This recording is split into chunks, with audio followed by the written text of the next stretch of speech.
오늘 말씀은 야곱이 야복 강가에서 하나님과 씨름하듯이 기도한 이야기입니다. 오늘 이 전절에 보면 여러분 아시다시피 야곱의 여정을 살펴보면 이제 고향을 떠나서 바탄 아람이라는 곳에 가서 삼촌 밑에서 20년을 살면서 자식도 결혼도 하고 자식도 얻고 많은 부를 얻어서 다시 이제 돌아오게 되죠. 돌아오는데 오늘 말씀 전에 보니까 이제 돌아오면서 이제 형을 만나게 되는 그러한 이제 일을 앞에 두고 있는데 소문에 보니 형이 400명의 장정을 데리고 오고 있다. 야곱을 만나기 위해서 형 에서가 400명의 장정을 데리고 지금 나오고 있다라는 그런 소문을 듣게 됩니다. 여러분들 생각에 에서가 왜 400명을 데리고 오겠습니까? 뭐 그렇게 생각하시는 분이 혹시 있을지 모르겠어요. 야곱이 이민 가방이 집이 많으니까 400명을 데리고 이렇게 도와주러 오겠구나라고 생각하시는 분이 계실지 모르겠지만 그것은 아니죠. 에서가 이를 갈면서 자기가 받을 축복을 다 뺏어간 그 야곱을 평생을 이를 갈면서 기다리고 있었는데 그 동생이 온다 그러니까 동생을 헤아리기 위해서 이렇게 달려오는 것이라는 것을 저희들이 알 수가 있습니다. 그 소식을 들은 야곱이 굉장히 두려웠죠. 겁이 났을 겁니다.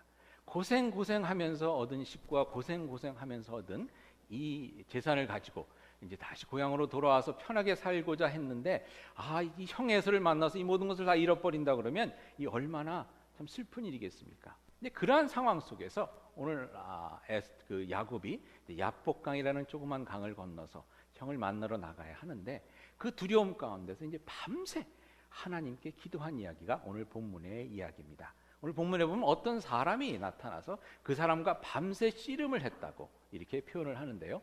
그 사람이 이제 나중에 보면 하나님인 것을 저희들이 알게 됩니다.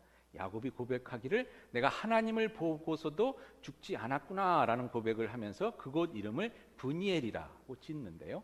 구약에서는 하나님을 보면 이제 죽은 걸로 이렇게 생각을 했지만 야곱이 하나님과 정말 밤새 씨름하듯이 기도한 가운데서 하나님을 뵙고서도 내가 죽지 않았구나라는 그 깨달음을 아침에 얻고서 브니엘이란 이름을 지은 것으로 봐서 밤새 하나님과 씨름한 것을 저희들이 알 수 있습니다. 그래서 그 사람이라는 것이 이제 하나님이라는 것을 저희들이 이제 알게 되죠. 근데 여러분 저희들이 삶을 살면서 먼저 잠깐 나누고 싶은 것은 우리들의 삶 속에서도 그런 브니엘 또 야복 강가가 있다는 것입니다.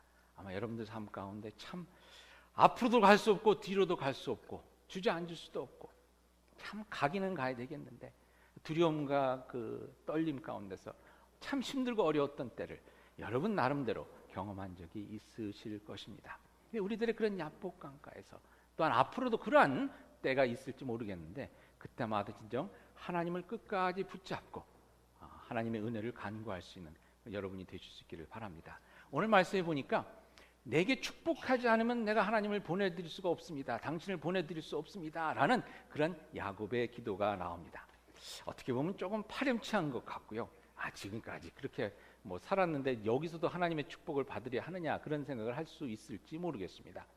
얼마 전에 최근에 한국의 현각 스님이라고 있으시더라고요. 외국인인데 조계종에 와서 수도하는 그런 분이었습니다. 파란 눈의 스님인데 이 스님이 한국을 떠나겠다 그러면서 한국 불교의 어떤 그런 잘못된 면을 이렇게 얘기를 언론에 이야기를 해서 지금 화제가 되고 있는데 그 중에 하나가 한국 불교는 너무 귀복주의에 빠져 있다라는 얘기를 했습니다. 뭐냐면 스님으로서 불자로서 도를 닦고 어떤 그런 깊은 진리의 자리로 나가는 것보다 그냥 복 받는 데만 사람들이 다 정신이 팔려 있고 또 스님들도 이렇게 오면 사주하면 이제 복 주고 이러는 것만 이렇게 너무 많이 한다 이제 그런 얘기였는데요. 어떻게 보면 저희 기독교 얘기랑 비슷하지 않습니까? 근데 거기에 대해서 어떤 스님이 반박을 하면서 뭐라 그러냐면요. 복을 간구하는 것은 사람들의 가장 기본적인 어떤 그런 니드다. 종교에 감당할 일이 복을 나누는 일도 그 중에 중요한 일 중에 하나다. 그것만이 돼서는 안 되겠지만 그런 얘기를 했습니다. 제가 곰곰이 생각해 보니까 저는 나중에 하신 스님 말씀에 좀 공감이 가더라고요. 여러분 저희들이 복 받아야 삽니다. 여러분 복만 추구하면 안 되겠지만 나는 복 받지 않아도 살 수 있어 라고 생각하는 것은 대단한 교만입니다. 저희들이 삶에서 야복 강가에서 하나님을 붙잡고 기도하면서 하나님 제게 복 주시기 전에는 제가 하나님 let go 하나님 가게 할 수가 없습니다 라는 그런 각오로 하나님께 복 받기 위해서 열심히 기도하고 사실 수 있는 여러분들이 되실 수 있기를 축원드립니다.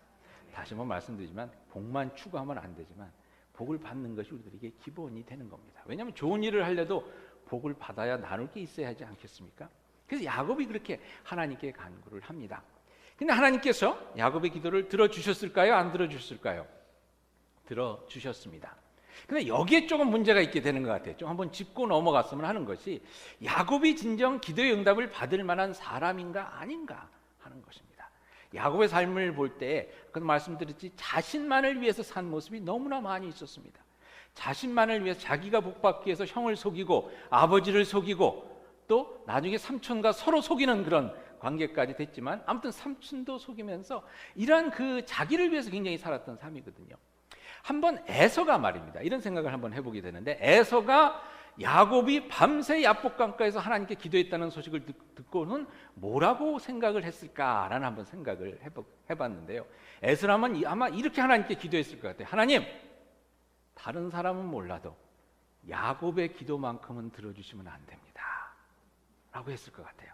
하나님, 다른 사람은 몰라도 이 야곱의 기도, 야곱 저를 속이고 형의 그 장자권을 뺏어가고 축복권을 뺏어가고 아버지를 속여서까지 이렇게 한 파렴치한 이 야곱의 기도만큼은 하나님께서 들어주시면 안 되지 않겠습니까? 다른 사람은 몰라도. 근데 여러분, 그게 말이 되는 것 같아요. 여러분도 그런 생각이 드는 분들 있지 않습니까? 다른 사람은 몰라도 저 사람 기도만큼은 하나님 들어주시면 안 됩니다라는 생각이 드는 사람이 있을지도 모르겠는데, 그런 사람이 야곱이었습니다. 근데 하나님께서 야곱의 기도를 들어주셨습니다. 에서 입장에서 보면 환장할 일이죠. 왜 그 기도를 들어주셨을까? 왜 야곱 같은 사람의 기도를 들어주셨을까? 성경에 보면 비슷하게 좀 의아스러운 일들이 몇 가지 있는데요. 그 중에 하나가 창세기 38장에 나오는 다말이란 여자의 이야기입니다. 다말은 야곱의 넷째 아들인 유다의 첫 번째 며느리였습니다. 유다의 넷째 아들인 야곱의 넷째 아들인 유다가 세 명의 아들이 있었는데, 엘, 오난, 그 다음에 셀라라는 아들이 있었는데, 이 다말은 엘의 그 와이프였습니다. 근데 성경에 자세한 내용은 나와 있지 않지만 이 첫 아들이 하나님께 뭘 잘못해서 하나님께서 화를 내시고 이 아들을 이제 죽게 합니다. 첫 아들이 죽습니다. 자손이 없이 죽게 됩니다. 근데 구약에서는 자손이 없이 과부가 되면 자신의 남편의 동생 되는 사람이 그 형수죠. 형수와 같이 동침을 해서 아들을 낳도록 이렇게 해주는 그러한 법이 있었습니다. 일종의 사회보장 제도인데요. 왜냐하면 그 당시만 해도 여자들이 남자 없이는, 아들이나 남편 없이는 살 수 없는 그런 상황이었기 때문에 아들이나 남편이 있어야지 생계를 유지할 수가 있었어요. 그래서 그것을 보장해주기 위해서 형수의 동생 되는 사람이 이제 그런 일들을 하게 됐습니다. 그래서 오난이란 이 동생이 이제 그 일을 해야 되는데, 오난이 생각하기에 이거 아들 낳아봤자 내 아들도 안 되는데 내가 무슨 고생을 하겠느냐, 그래서 그 책임을 다하지를 않습니다. 그래서 하나님께서 그걸 또 안 좋게 보셔서 이 둘째 아들도 죽게 하십니다. 그러니까 유다의 입장에서 볼 때는 이 다말이란 며느리 때문에 아들이 둘이 죽는 거가 아닙니까? 그러니까 셋째 아들을 죽이가 겁이 났던 거예요. 그래서 그 며느리에게 이렇게 얘기하죠. 셋째가 아직 나이가 어려서 남자 구실을 할 수 없으니 너는 친정에서 잠깐만 기다려라. 이 셋째가 남자가 돼서 그 남자 구실을 할 수 있으면, 커서 남자 구실을 할 수 있으면 내가 너를 부르겠다라고 거짓말을 해서 보냅니다. 거짓말인 게 그 후로는 다말을 부르지를 않습니다. 그걸 나중에 세월이 지나면서 눈치챈 다말이 어떻게 하냐면 창녀로 변장을 하고 자기 시아버지를 꼬셔서 같이 잠을 자서 아들을 낳습니다. 여러분, 이게 사람이 할 일입니까? 근데 말이죠, 성경에서 이 다말을 칭찬을 합니다. 유다가 그 사실을 알고서는 처음에는 자기가 아들인지 모르고 노발대발해서 그년을 돌에 쳐서 불살라 죽이라고 그랬습니다. 불살라 죽이라고 그랬는데 나중에 알고 보니까 자기가 그렇게 한 거예요. 그 사실을 알고서 더욱 노발대발하면서 이 죽이려니 이렇게 하지 않고 뭐라고 얘기를 하냐면, 네가 나보다 낫다 라고 얘기를 합니다. 네가 나보다 낫다. 그리고 하나님께서 거기에 대해서 아무 대꾸를 안 하십니다. 반대를 그 의견이 틀렸다고 얘기를 안 하십니다. 그리고 나중에 그렇게 해서 태어난 쌍둥이가 태어나는데 그 둘째 베레스란 사람이 누가 되냐면 예수님의 조상이 됩니다. 하나님께서도 그 가정을 인정하신 것이 됩니다. 어떻게 보면 유다의 그 소리를 통해서 하나님께서 다말을 또한 같이 칭찬해 주신 것이라고 볼 수 있겠는데요. 하나님께서는 왜 다말과 같은 사람의 그런 행위를 인정해 주시고 칭찬해 주시고 왜 야곱과 같은 사람의 그런 기도를 들어주실까 하는 것이 오늘 여러분과 나누고 싶은 중요한 질문입니다. 왜 그러셨을까요? 그 이유는 이 사람들은 자신들의 삶을 치열하게 소중하게 여겼던 사람들입니다. 어떻게 보면 악착같이 살아남기 위해서 악착같이 살았던 사람들입니다. 여러분, 하나님께서는 악착같이 사는 사람들을 좋아하시는 것 같아요. 옆에 분들에게 한번 이렇게 인사 나누시기 바랍니다. 악착같이 삽시다 라고 한번 해주세요. 악착같이 삽시다. 왜 하나님께서는 악착같이 사는 사람들을 좋아하시냐면요, 삶은 하나님께서 우리에게 주신 귀한 선물이기 때문입니다. 그 선물을 준 사람의 입장에서 선물을 고맙게 받고 귀중히 여기는 사람이 진짜 소중한 사람입니다. 여러분, 제가 이제 예를 들면요, 제가 매주 그 주일날 생일을 당하신 분들을 위해서 케이크를 제가 이렇게 사옵니다. 뭐 좋은 케이크는 아니지만 그렇게 케이크를 사와서 이렇게 하는데, 여러분, 그 케이크를 제가 이렇게 사왔는데 말입니다. 그날 생일 당하신 분들이 촛불을 끄고 나서 에이 뭐 이렇게 싸구려 케이크를 사왔어? 뭐 이런다거나, 먹지도 않고 반을 그냥 쓰레기통에 버리고 가서 나중에 보니까 쓰레기통에 반이 들어가 있다거나, 이러면 제가 어떻게 했습니까? 다른 사람 앞에서는 생일을 축복해 주지만 집에 돌아가서 월요일 날 뭐라고 그러겠습니까? 그 사람 생일 축복한 거 취소입니다. 뭐 이러고 싶은 마음이 들지 않겠습니까? 반면에 그 케이크를 아주 소중하게 여겨서 목사님이 사주신 케이크니까 남는 거를 다 싸갖고 이렇게 가는 모습을 본다 그러면 제가 어떻게 하겠습니까? 그 다음 주 일주일 내내 새벽 기도할 때마다 눈물로 그 가정을 위해서 기도하게 되는 것이 아니겠습니까?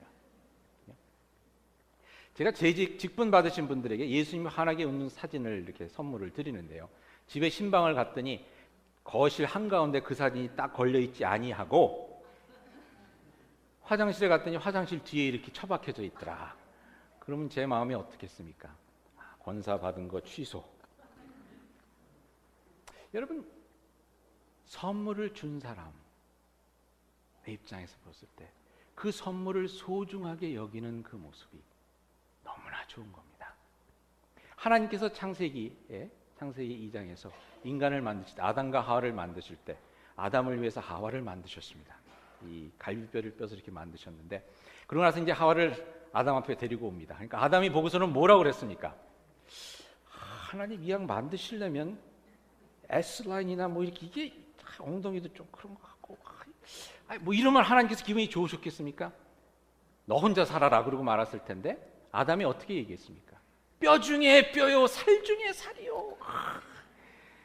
옆에 부인이 앉아 계시면 한번 해주시기 바랍니다. 당신은 내 뼈 중에 뼈요, 살 중에 살. 이렇게 나오니까 하나님께서 얼마나 기쁘셨겠어요. 기쁘셨잖아요. 기쁘셨어요. 축복해 주십니다. 야곱이 말입니다. 하나님께서 주신 삶이 얼마나 소중했으면, 아무튼 세상에 있는 복이란 복은 다 갖다가 거기다 부으고 싶었던 거예요. 조금 너무했지만 형이 받을 복도 좀 뺏어서 갖고 싶고, 아버지한테 거짓말을 해가면서도 하나님께서 주신 이 삶, 복 받는 삶이 되기를 간절히 소망했기 때문에, 물론 그 방법에는 문제가 있었지만 하나님께서 그를 어여삐 보셨던 것입니다. 다말도 하나님께서 주신 삶, 힘들고 어려웠을 때 뭐 그래 두 남자나 죽었으니까 이제 끝내자 이러고 포기하지 않고, 하나님께서 주신 삶인데 이거 포기하지 못한다. 시아버지가 셋째 안 줘? 시아버지한테는 내가 하겠다 라는 그런 각오로 그 삶을 지키기를 원했기 때문에 하나님께서 저를 인정해 주신 것입니다. 여러분이 가지고 계신 삶 너무나 소중한 삶입니다. 하나님께서 선물로 주신 참으로 귀중한 삶입니다. 그런데 어느 때 저희들이요, 이 삶이 얼마나 소중한지를 모르고 살아갑니다. 물론 저희가 저희 자신만을 사랑하면 안 됩니다. 그 사랑이 경계를 넓혀가야 되지만, 중요한 것은 사랑의 시작점은 자기 자신을 사랑하는 것부터 시작해야 한다는 것입니다. 예수님께서는 뭐라고 말씀하셨습니까? 이웃을 사랑할 때 이웃을 내 몸과 같이 사랑하라 그랬습니다.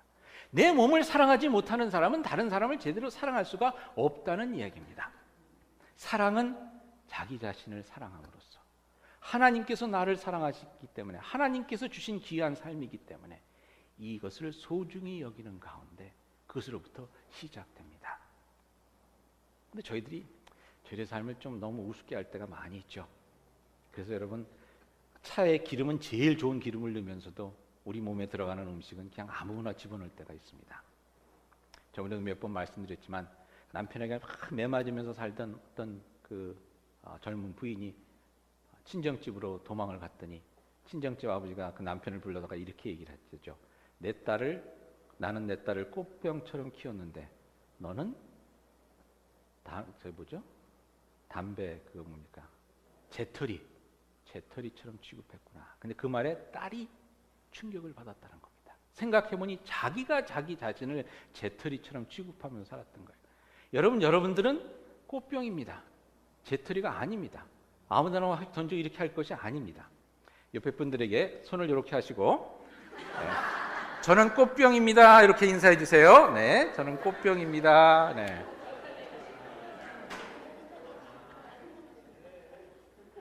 여러분들은 꽃병입니다. 하나님께서 귀하게 만들어주신 꽃병입니다. 여러분이 다 아시는 지선아 사랑해라는 책을 쓴 이지선 자매 이야기 속에 그런 이야기가 나옵니다. 이지선 자매가 큰 화상을 당해서 몸의 3분의 2가 화상을 입고 얼굴이 완전히 괴물처럼 일그러졌는데 아이들이 보고 괴물인 줄 알고 도망가는 거예요. 근데 그 가운데서 내가 죽었으면 좋겠다라는 생각이 울컥울컥 들면서도 아니다. 하나님께서 살려주신 이유가 있을 것이다 하면서 그 어려운 치료를 받으면서 그가 거울을 보면서 이렇게 얘기합니다. 거울에 흉측한 자기 얼굴을 보면서 지선아 사랑해. 왜? 하나님께서 사랑하는 귀한 삶이니까. 하나님께서 나 살아남도록 남겨주신 살려주신 귀한 삶이니까. 다른 사람들은 괴물이니 어쩌니 참 안 됐다느니 저주받았다는 이럴지라도 분명 하나님께서 사랑해 주시는 놀라운 삶인 것을 알기 때문에 지선아 사랑해. 왜? 너는 사랑받을 만한 사람이야. 여러분 오늘 집에 가셔서 거울 보면서 자기 자신에게 그렇게 얘기해 주시기 바랍니다. 자기 자신의 이름을 부르면서 아무개야 사랑해. 좀 이렇게 닭살이 돋더라도 한번 해주시기 바랍니다. 근데 우리들이요 저희 자신을 너무나 인정하지 못하고 사랑하지 못하는 경우가 너무 많이 있습니다. 한국에 어떤 잘 나가던 강연을 하던 분이 있었는데 막 너무 일이 막 바빠지고 성공 가도를 달리다 보니까 어느새 탈진이 돼서 그냥 일을 너무 하다 보니까 탈진이 돼서 우울증이 오기 시작했대요. 우울증이 왔는데 자기가 다른 사람들에게 막 인생을 이렇게 사십시오 강연을 한 사람이 누구한테 가서 자기가 힘들어진 것을 호소할 데가 없더래요. 그래서 찾아간 것이 어떤 나이 많은 신부님께 찾아갔더니 신부님이 어떤 수양관에 가서 조용히 자기 자신을 보는 그런 시간을 보내라. 그래서 한번 갔대요. 아무도 없는 수도원에 가서 이렇게 가만히 있는데 가만히 침묵 가운데 묵상하고 있는데 갑자기 여기서 목소리가 들려오는데 무슨 소리가 들려오면 자기 이름을 부르면서 이렇게 얘기를 하더래요. 아무개야 너 수고했다. 수고했다. 지금까지 이렇게 열심히 살아오느라고 수고했다. 근데 여러분 저희들 자신에게 너 참 수고했다라는 얘기를 해줄만 한데 해주는 경우가 없어요. 제가 이렇게 보더라도 여기 있는 분들 다 수고하고 참 힘들고 어렵게 사시면서도 열심히 사시는 분들인데 우리들이 우리 자신들에게 충분히 수고했다 얘기해 줄 수 있는데 그걸 못하는 것 같아요. 오늘 한번 해볼까요? 자기 자신에게 감싸주시면서 안아주세요. 안아주고 자기 이름을 불러주시면서 아무개야 수고했다라고 한번 얘기해 주세요. 태준아 수고했다. 이렇게 수고했다. 여러분 저희가 아직 음악이 나올 때가 아닌데 음악이 나오긴 하는데 수고하셨습니다. 저희가 수고했다는 얘기조차 우리가 못하고 살아요. 근데 여러분 자기 자신을 사랑하고 수고했다고 이렇게 얘기해 줄 수 있는 그런 기회들을 가져주시면 좋겠습니다. 오늘 말씀해 보니까 오늘 말씀 24절에 뭐라고 하냐면 야곱이 홀로 남았다고 되어 있습니다. 야복강가에서 홀로 남아서 하나님을 만나게 되는데요. 여러분 이런 생각을 한번 해봅니다. 여러분이 하나님 앞에 홀로 이렇게 서 있었을 때 하나님께서 여러분에게 어떻게 무슨 말씀을 하실까? 한번 생각해 보세요. 물론 하나님 앞에 홀로 서 있으니까 두렵고 떨리겠죠. 근데 하나님께서 여러분이 이렇게 홀로 있는데 그냥 모르고 지나가시면서 확 밟고 지나가면서 밟았네, 내가 미안하다, 못 봤다 이러실까요? 아니면 막 바쁘니까 뭐 천사들이 저 올라오는 전화를 받으시고 뭐 이메일 보내시느라고 아주 그냥 아예 우리를 보지 못하실까요? 아니면 귀찮다는, 야, 너 보기 싫으니까 가 이러실까요? 아니면 이쁘고 귀엽다고 껴안고 끌어안고 밤새 씨름하듯 땅바닥에서 뒹구시겠습니까? 오늘 말씀에 보니까 야곱이 밤새 하나님과 씨름했다고 그랬는데, 여러분 생각해 보시기 바랍니다. 하나님이 야곱 하나 때려 눕히는데 밤새 시간이 필요하시겠어요? 아닙니다. 10초, 아니 1초도 필요하지 않습니다. 야곱이 하나님을 밤새 끌어안고 씨름하는 것이 아니라 하나님께서 야곱을 밤새 잡아주신 것입니다. 그 아픈 마음을 끌어안아 주시고 힘들어하는 마음을 끌어안아 주시고, 아비가 자식과, 여러분 저희들 가끔 레슬링 하지 않습니까? 레슬링 할 때 그냥 10초 만에 딱 들어눕히고 야, 내가 이겼어 이런 아버지가 어디 있습니까? 없습니다. 그냥 쳐주는 척하고 뭐 이러면서 이러지 않습니까? 그와 같이 야곱과 밤새 야곱을 끌어안아 주신 것이 하나님이십니다. 근데 그렇게 밤새 씨름을 하고 나서 어떤 일이 일어나냐면 31절에 보니까 야곱이 쩔뚝거리게 됩니다. 하나님께서 허벅지들을 치셔갖고 쩔뚝거리게 됩니다. 저희들 어느 땐 그것도 좀 의아해요. 왜냐하면 하나님, 제가 이렇게 열심히 살고 하나님, 제가 이렇게 열심히 기도했는데 왜 제가 쩔뚝거려야 됩니까? 라는 생각이 들 때가 있어요. 하나님께서 날개를 주셔서 그냥 확 나르면서 말입니다. 에서 앞에도 날개를 갖고 쫙 이렇게 나타나면 에서가 두려워서 떨지 않겠습니까? 근데 쩔뚝거리면서 가야 돼요. 근데 여러분, 하나님께서 그 쩔뚝거리는 야곱의 뒷모습을 보시고 뭐라고 그러셨겠습니까? 꼴 좋다, 쩔뚝거리는 게 그렇겠습니까? 아닙니다. 오늘 본문에 보니까 하나님께서 뭐라고 그러셨냐면, 봐라, 이스라엘이 간다. 하나님과 겨뤄서 이긴 자가 저기 간다고 말씀했습니다. 그 이름을 바꿔주지 않으셨습니까?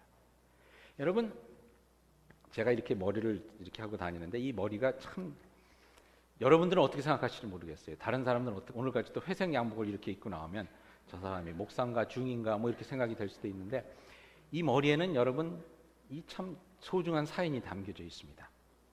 제가 미국 교회에서 일할 때 한 번은 교인들이 와서 펀레이즈를 하자 그러더라고요. 무슨 펀레이즈냐면 이스터 바넷이라고 여자들이 책 넓은 모자를 바넷이라고 합니다. 미국 사람들이 옛날에는 부활절이 되면 옷을 새로 해 입고 여자들은 모자를 멋있는 걸 새로 하고 이렇게 차리고 나왔습니다. 그래서 그걸 이스터 바넷이라고 그러는데, 옆 교회에서 그 트레디션을 살려서 부활절에 모자를 갖다가 이제 다 쓰고 오기로 한 거예요. 그래서 모자 하나당 얼마씩 이제 모금을 하기로 한 겁니다. 그래서 이웃에 가서 우리가 이런 교회로 이런 일을 하는데 모자 하나당 1불씩 해주시면 어떻겠습니까? 그래서 모자 10개 쓰고 오면 10불 뭐 이런 식으로 모이는 걸 했는데, 저희 교회에서도 그걸 하자 그러더라고요. 그래서 옆에 교회에서 모자를 몇 개 했습니까? 그래서 87개를 했대요. 87개를.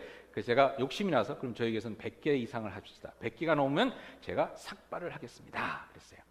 그때 이 교인들이 신이 나갖고 그날 아침에 신문지로 모자를 만들어 갖고 교회 입구에서 모자 안 쓰고 온 사람들은 신문지 모자를 돌려가면서 100개를 넘겼어요. 제가 삭발을 했습니다. 그래서 이게 편해서 계속 이러고 있는데, 이게 여러분 교회 일에 희생된 영광스러운 머리입니다. 누가 볼 때마다 머리가 없어서 참 안 좋겠다 할 때 저는 하나님의 일을 위해서 쓰임받은 귀한, 희생된 귀한 머리 자랑스럽게 생각합니다. 하나님께서 보시고 뭐라고 그러겠어요? 야, 뭐 인간의 죄가 머리털 수만큼 많다더니 너는 참 죄를 셀 수가 없어서 기특하다 뭐 이러지 않겠습니까? 여러분, 저희들이 보기에는 상처 같고 저희들이 보기에는 수치스러운 것조차 하나님께서는 이스라엘, 하나님과 겨루어 이긴 자, 내가 밤새 껴안고 있었던 내 사랑하는 자, 그것으로 보신다는 겁니다. 어느 목사님께서 한 번은 와서 말씀을 해주시는데 어느 권사님이 오셔서 이렇게 말씀을 하더랍니다. 목사님, 저는 교회를 위해서 열심히 하고 기도도 많이 하는데 왜 이렇게 몸이 아픈지 모르겠어요. 몸이 성한 곳이 없어요. 그때 목사님께서 이렇게 말씀해 주셨답니다. 권사님, 하나님의 일을 위해서, 다른 사람은 자기 몸 챙기느라고 깨끗한 몸 가지고 하나님한테 가는데, 권사님은 하나님을 섬기느라고 닳고 다른 몸을 가지고 갔을 때 하나님께서 누굴 더 기뻐 반겨해 주시겠습니까? 여러분, 주님의 일을 하느라고 상처받고 망가지고 힘들어진 그 삶의 모습, 쩔뚝거리는 그 모습도 여러분 자랑스럽게 생각하시고 사랑하실 수 있기를 바랍니다. 그 모습을 보고 수고했다, 사랑한다 고 말씀해 주실 수 있기를 바랍니다. 오늘 말씀의 27절에 보니까 마지막으로 27절에 보니까 하나님께서 야곱에게 이렇게 물으십니다. 내 이름이 무엇이냐? 야곱이 대답합니다. 야곱입니다. 나는 야곱입니다. 야곱이 나는 야곱입니다 라고 얘기했을 때 그 머릿속에 어떤 생각들이 스쳐갔을까 한번 생각해 봅니다. 나는 야곱입니다 했을 때 형을 속이기까지 그렇게 장자권을 원했던 둘째로서의 서러웠던 자기 삶의 모습, 도망갈 때 아무것도 없는 것을 돌베개를 자면서 내 신사가 이렇게 처량한가 라고 생각했던 때의 모습, 라반에게 속임을 당하면서도 열심히 일하면서도 이를 악물고 그야말로 밤의 추위와 낮의 더위를 이겨가면서 일했을 때 자신의 모습, 그 야복 강가에서 형을 만나기 위해서 두려움에 떨고 있는 자신의 모습들이 그야말로 주마등처럼 싹 스쳐갔을 것입니다. 그때 하나님께서 저에게 너는 이제 이스라엘이다, 더 이상 야곱이 아니라 새로운 인생의 삶이 열리는 것이다 라고 이렇게 답해 주십니다. 오늘 한번 여러분에게 이런 질문을 던지고 싶습니다. 한번 눈을 잠깐 감아주시고요. 하나님께서 여러분에게 너는 누구냐라고 물어보시면 여러분 뭐라고 대답하시겠습니까? 한번 마음속으로 나는 누굽니다 라고 자기 이름을 한번 불러보시기 바랍니다. 하나님께서 여러분에게 묻습니다. 너는 누구냐? 나는 아무개입니다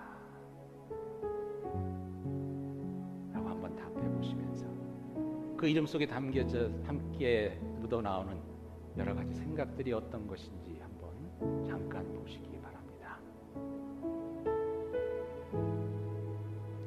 어렸을 때 공부하느라고 힘들고 공부 못해서 부모님께 야단 맞고 그러면서 당했던 서름도 있었을 것이고요. 학교에서 공부 열심히 하는데 머리가 안 돌아가서 공부 못해서 힘들었던 것, 아니면 남들은 다 가지고 있는데 나만 못 가져서 부모에게 원망했던 그런 것도 있을 것 같고요. 열심히 살아보려고 했는데 그것으로 인해서 남에게 상처 주고 힘들었던 것들, 지금의 모습은 어떻습니까? 다시 한번 하나님 앞에 그들 한번 고백해 보시기 바랍니다. 나는 아무개입니다. 근데 하나님께서 여러분에게 이제 이렇게 대답해 주시는 것 같습니다. 하나님께서 대답하시기를 너는 시냇가에 심은 나무라 하나님의 사랑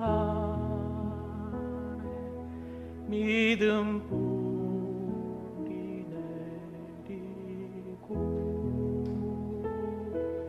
주의 뜻대로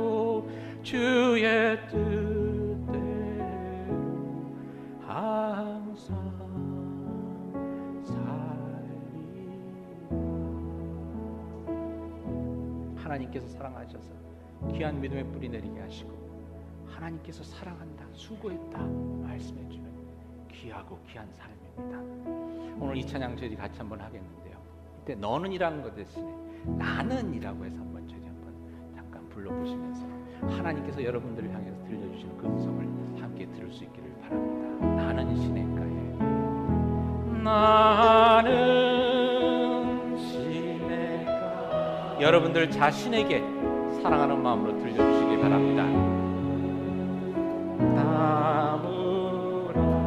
하나님의 사랑 안에, 하나님의 사랑 안에 믿음 뿌리 내리고 주의 뜻대로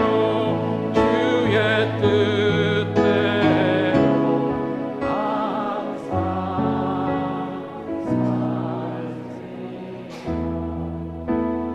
하나님께서 사랑하시는 여러분, 하나님께서 축복하는 여러분, 사랑하시기에 그 아들을 보내서 십자가에 죽기까지 여러분을 위해서 구원의 길을 열어주시니까 하나님의 사랑이 여러분과 함께 있습니다. 그런 여러분에게 축복 인사를 받을 만한 분인데 서로에게 오늘 축복 인사 다시 한번 나눠주시기 바랍니다. 축복합니다 라고 한번 인사 나눠주세요.